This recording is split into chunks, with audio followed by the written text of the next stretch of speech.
Paul speaks frequently about the works of the law, and as he gives us his theological exposition of the faith in his letter to the Romans, well, we hear about works of the law over and over and over again. And of course, we know that the works of the law was a very important part of the practice of the Jewish faith. They would live according to the norms presented in the books of Moses and all the ancillary texts of the Jewish faith.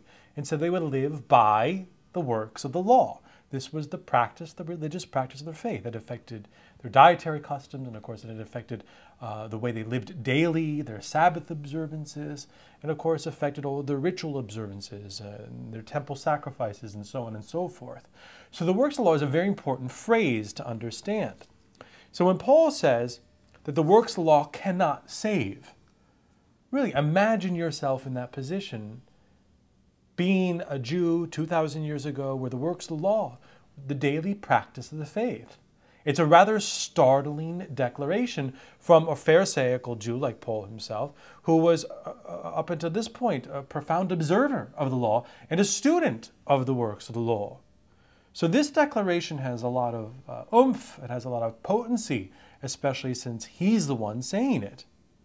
So then we, as Christian readers, hearing the words of Paul, because we know that this letter is written not only to the Romans back then, but is inspired by God, and therefore has God as its ultimate authorship, and therefore is sacred scripture, this letter is written for our sake as well. And so this being the case, we have to ask ourselves the question, what does that mean for us? When it says, works of the law cannot save. How do we appropriate that statement in our understanding of the practice of our faith, as the works of the law was the practice of the Jewish faith? You could consider works to be religious customs, rites, ceremonies, all sorts of things. And so the question remains for us, we who are Christian, are all the works of the law, all ceremonies, all rituals, all rites, are they out? Because St. Paul says they cannot save?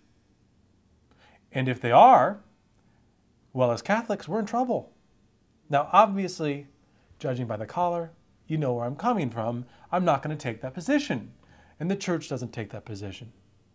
Not all of the works of our faith, not all of the practices, the rituals, and the customs, and the ceremonies are out. What is Paul saying? What is he driving at? And should you feel condemned when perhaps a Protestant friend of yours